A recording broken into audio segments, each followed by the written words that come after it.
Welcome everyone to the class of marketing research and analysis. In the last session we had discussed about a very important grouping method which was called the factor analysis, and thereafter we discussed about another grouping method which was called the cluster analysis, right. So, factor and cluster were two important techniques that were used to differentiate or to create groups or clusters, so that respondents could be categorized or easily brought into different groups, right, clusters, so that each cluster had its own characteristic different from the other cluster. Okay. So, that was a very important way of classification which we used to classify the cases, the respondents, the products, anything you can say, right. But today we will talk about a situation where a marketer is faced with a very important observation. Let us say there is a bank which has to give a loan. Okay. Now the question is, the bank has to decide whether the client is a worthy client or not, right. So, in such a situation, if it is not a worthy client and by chance the bank offers a loan to the client, then the bank will lose its money, right. Maybe the like many big corporate houses today are siphoning away the bank's money and not paying, staying in London or somewhere. So, they are not paying the bank's money and the banks are completely getting into losses, which has increased the non-performing assets of the banks. So, so it has become very critical that the bank should learn whether they should give a loan to this client or not. Similarly, a credit card company wants to also find out whether they should give a credit card to the client or not, right. Many other examples could be given. For example, whether should I take a candidate to my course or should I not take a candidate to my course, right. Some other cases where you want to know whether a particular person, let us say, falls into very let us say as per his religious affiliations into a highly religious, moderately religious or not religious at all kind of a group, right. So, whatever the condition is, here if you see all your decisions are basically depending upon variables which are categorical in nature, right. So, if my dependent variables are categorical in nature, that means I can only say whether it is, let us say for example, the loan should be given, yes, 1, or loan should not be given, a 0, right. So, my decision is based on 0 and 1, right, could be 0, 1, 2 in some cases, right. For example, not given, yes, surely given, moderate, I do not know, can be given or not given, can't say kind of a situation, right. Somebody is highly religious, somebody is moderately religious, somebody is let us say not religious, however you want to break it up. So, the question emerges here is this, obviously I think you have understood how important this is, right. So, the researcher or the bank or the marketer wants to divide or separate the clients on basis of certain variables, right. So, the question is how will he do this? So, to do this such kind of a to take such kind of a decision, we use two basic techniques. One is called discriminant analysis.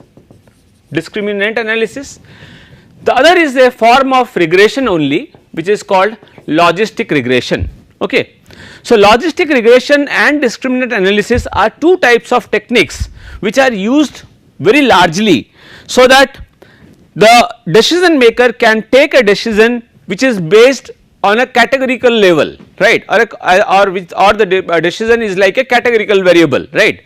But his decision is based on certain independent variables which are all continuous in nature, So, as a result, the researcher has to So, what is the way how the researcher is going to work on such a problem, right. To do this, as I explained, we do have discriminant analysis and logistic regression. Before I go further, what is the basic difference? Although logistic regression is a special case of regression which I will be taking up in another maybe session. Today I will be talking about the discriminant analysis. The discriminant analysis and the logistic regression, the difference, although we today have multiple multinomial logistic also, but the advantage of discriminant is that discriminant is little more powerful than the logistic, but on the other hand discriminant is also highly susceptible to certain assumptions, right. For example, the data should be normal in nature, right. So, there are certain which I will be telling you in the session, where the researcher has to understand कि discriminant analysis and logistic regression, although they do the same thing, same job, but discriminant is little more powerful in comparison to logistic, because logistics is generally done with 0 and 1 case, yes and no case, but discriminant analysis can take up more than 2, 3, 4 also categories, but too larger number of categories also is not very advisable. Okay. So, let us see, let us take a first case. We wish to predict group membership for a number of subjects from a set of predictor variables, that means predictor variables are my independent variables. So, with the help of these independent variables I want to predict group membership ki whether let us say Mr. X will fall into the category of loan paying category or he will not fall into the category of loan paying category. So, whether he is a loan payer or not payer, for example. The criterion variable is the object of classification, right. So, this is always a categorical variable, as I have mentioned, if you can see. So, it is always a categorical variable 0, no, 1, yes, right, or could be 2, whatever. Let us take this case example. We want to know whether somebody has lung cancer or not, right. So, there are two possible outcomes, yes he has a lung cancer or no he does not have a lung cancer. So, the possible predictor variables in this case which I have taken is, if you can see, is like how did I take this possible predictor variables? That is simple, from your maybe past experience, earlier research that has been done in this area of study, or maybe your own understanding. So, the possible predictor variables, for example, in this case are number of cigarettes smoked per day. So, the how many cigarettes the person is smoking per day is one of the important predictor variables. Second is what is the coughing frequency, how many times is he coughing, right. So, that would indicate whether he has got a lung cancer or not, right. The intensity of the coughing. So, is the coughing very highly intensive? You can categorize, maybe you can give a score to that, maybe in a score of maybe 1 to 7 or 1 to 5 like in a Likert scale or something, they are saying yes, well this is what he is doing. Or if you can measure the maybe the sound that is making, the decibel of the sound, that also could be an indicator, I do not know, you can take any way, right. So, to measure this whether he is having a lung cancer or not, we can use this variables, the predictor variables, to decide whether the person has got lung cancer or not. But the question is, how is this going to help us? Now, before this let me tell you, with a simple common sense we can all understand that a person can only, you can only predict the future when you have a past in knowledge. That means, I should be having certain data, for example, of people who had lung cancer and how was their smoking habit, how was their coughing frequency and how was their intensity.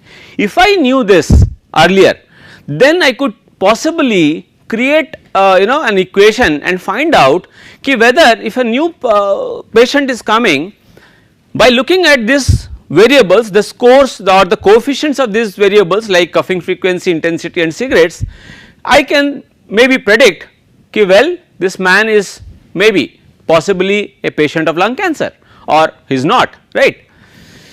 Okay. So, some of the basics, if you look at as it says, used to predict group membership from a set of continuous predictors, right, that is what we have discussed. Now the beauty is that if you remember another technique which we had discussed was called MANOVA, right, an extension of ANOVA. Now MANOVA, if you remember, what were we doing in MANOVA?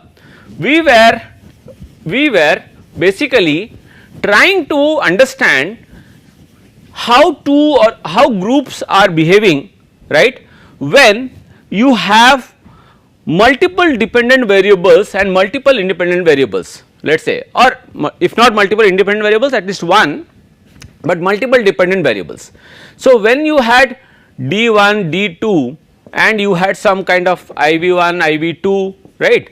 So the relationship that we were making, but only condition was that these were at that time the categorical variables, right, and these were the continuous variables.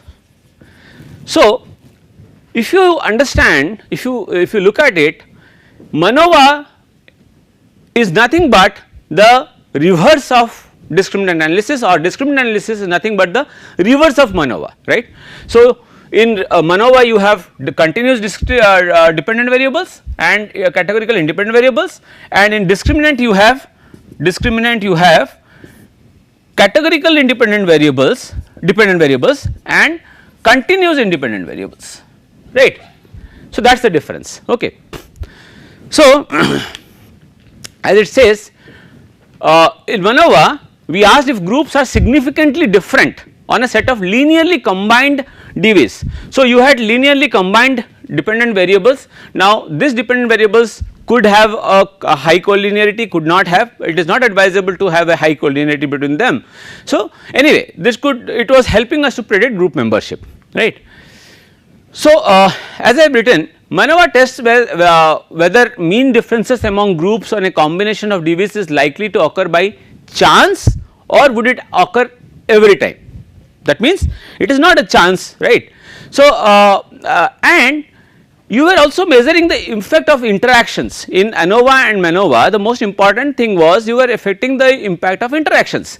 Now interactions I had already explained, that means let us say A, B are affecting C. So A is affecting C, B is affecting C, but when let us understand this way. So A, B are two variables affecting C, right. So suppose A is affecting C, that thing is not significant, B affecting C is also not significant, but however there is a possibility that A cross B is affecting C and this is significant, right. So that is what helps MANOVA and ANOVA helps us to understand, okay.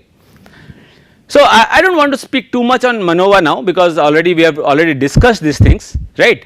I am straight away getting into the discriminant analysis overview. So what is it, why we use it?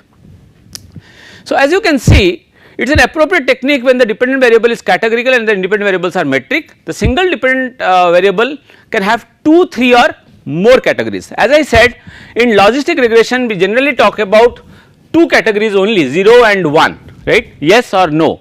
But in case of discriminant analysis you can have even 4 categories also, but beyond a certain number of categories when you create, it becomes complicated, it becomes a very complex model, right. So for examples I have given at the side, if you see gender, is it a male or female, heavy users versus light users, purchasers versus non-purchasers, good credit risk versus poor credit risk, right, member, is he a member or non-member, attorney, physician or professor, 3 categories, right. So the point is when you are in life coming to such a situation where you have to discriminate or you have to classify them into different categories, there it becomes very important and this tool is a very powerful tool, right. So how does the dependent variable Z is equal to credit risk now for in this case, and independent variable is, for example, this is a slight case we have taken, income, education, family size, occupation, where occupation has been measured as a dummy, right. So the dummy is also a very important case which is largely used in regression, which dummy variable regression. So dummy variable coding is a method where that means if just you take the presence or absence of a item, right, if it is present then it is 1 and wherever it is not present it is 0, as good as that, right. So by taking this can we find out any relationship? Now once we have found this relationship, then after that can I use this relationship as a predictive model in the later on stages. Okay. Now if you see, for example, this is a case. Now there are 3 groups, right, the McDonald's, the Burger King and the Wendy's. Now preference for tasty burgers is low and high, and income of people is low and high. So is there any way, is this is just explaining us can it be possible that we can, these dots are nothing but the respondents. So the respondents, can they be actually segregated or clearly differentiated into different groups on basis of their income and their preference for burgers? Now well, this is just to show, right. Now the one thing that is very important you need to remember is like discriminant analysis also has a very large similarity with analysis of variance, right, as I said it is inverse. What is that? Basically it measures basically the within group variances, the within group variances divided by the total variance, right. So when you do this, this value is nothing but, if you see in any software or anything, it is called as Wilks lambda. Okay. So this variances, right, it measures the variances. So when 2 groups, when they overlap each other, so what it means is when this within group variances W by let us say tau t is very less or is sufficiently less, then we would say that when the Wilks lambda is less in in size, that means there is a clear cut distinction between the groups, right. A higher Wilks lambda tells you that there is lot of overlap,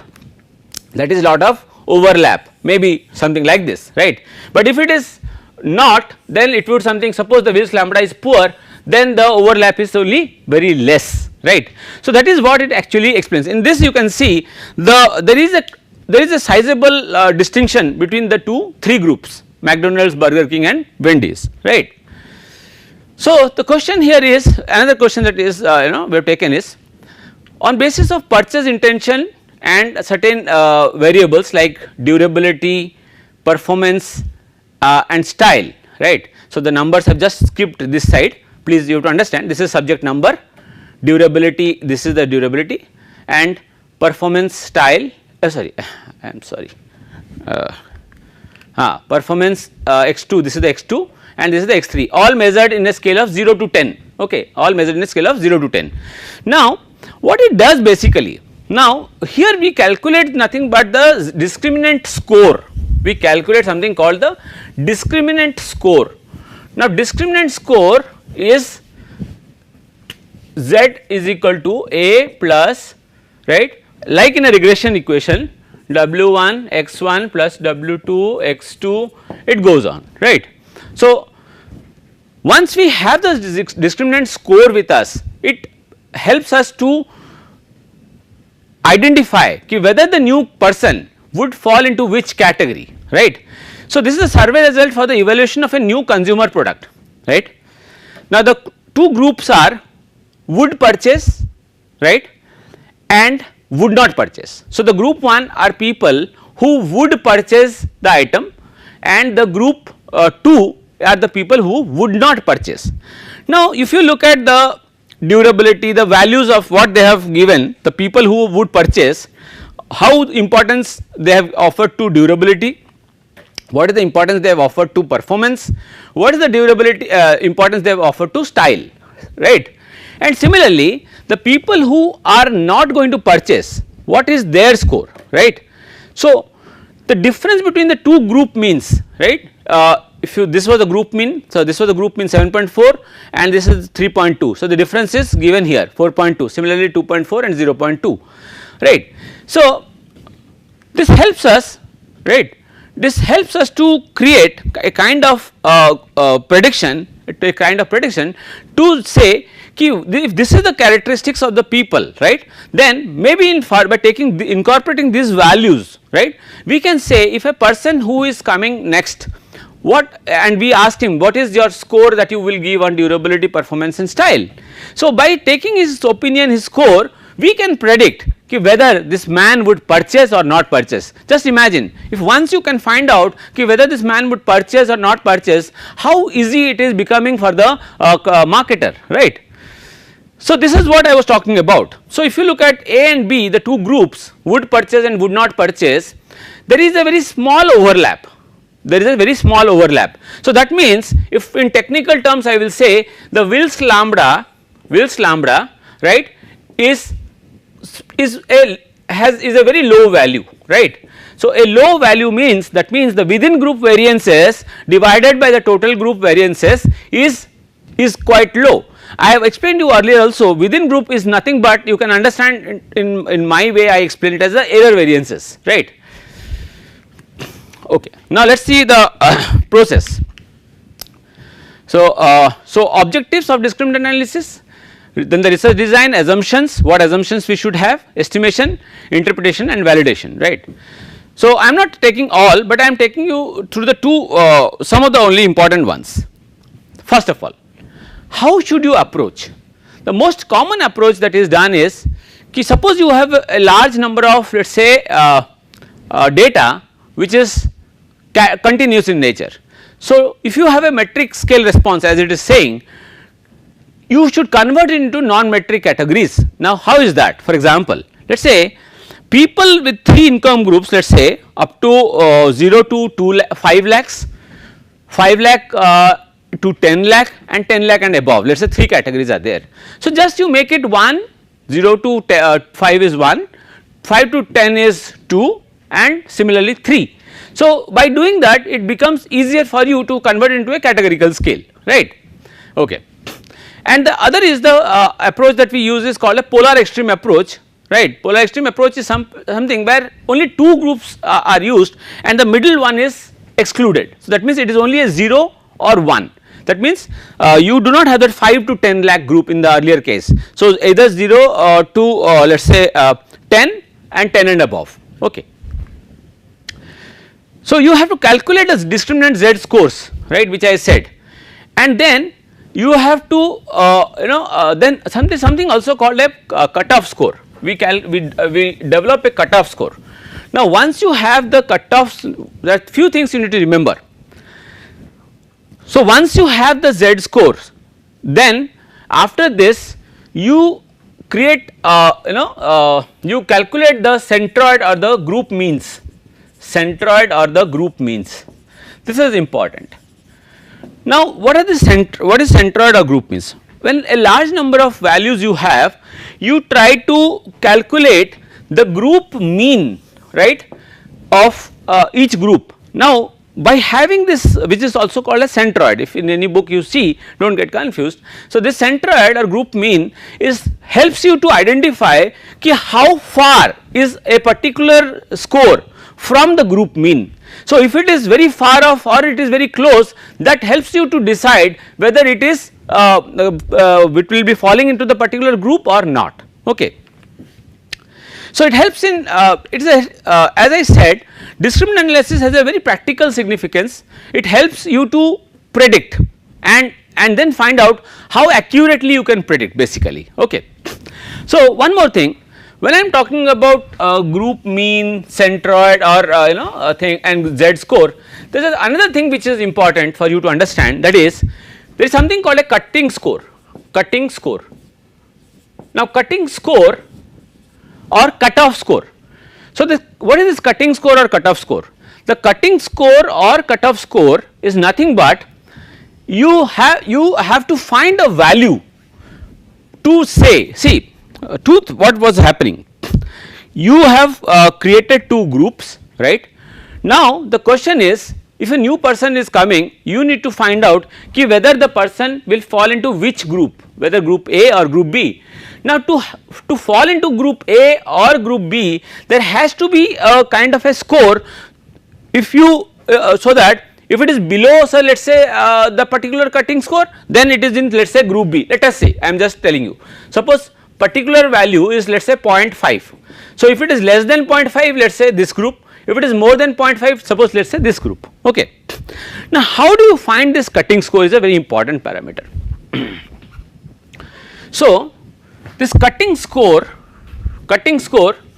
is nothing but Z is equal to Z cutting you can say is equal to NA ZB plus NB ZA divided by NA plus NB. Now, what do I mean by this? When I am saying this Z cutting score is equal to number of samples or respondents in the group A multiplied by the centroid or the group mean, right, of group B. Similarly, number of members in the group B into the centroid or the group mean of the group A divided by the total sample size. Now, this is generally this is utilized in case of unequal groups. This is used in case of unequal groups, when two groups do not have an equal number of respondents or equal size, right. However, but if you have equal, let us say, group size, then it will become simply ZA plus ZB by 2, right. Okay. So, this is the case which I have brought to explain. I hope by now you have understood that discriminant analysis, there are few things to understand, that it helps you to predict whether a new member will fall into which group. Will he fall into the passing group or the failing group? Will he get into whatever, right. So, it helps you to basically predict what is the next outcome, whether by looking at certain continuous independent variables. Okay. Now, this is the case which I have brought as an example from the net I have brought. So, the data examined consists of 5 measurements on each of 32 skulls.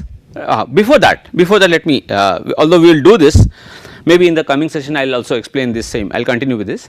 So, what happens is, as I said, discriminant analysis helps you to predict, right, but there is also something like you have to validate the discriminant analysis. Now, how do you validate the discriminant analysis? To validate the discriminant analysis, what you do is the simplest mechanism is very simple, is that whatever your sample is, right, your data set whatever you have, you divide this data set into 2 parts, right.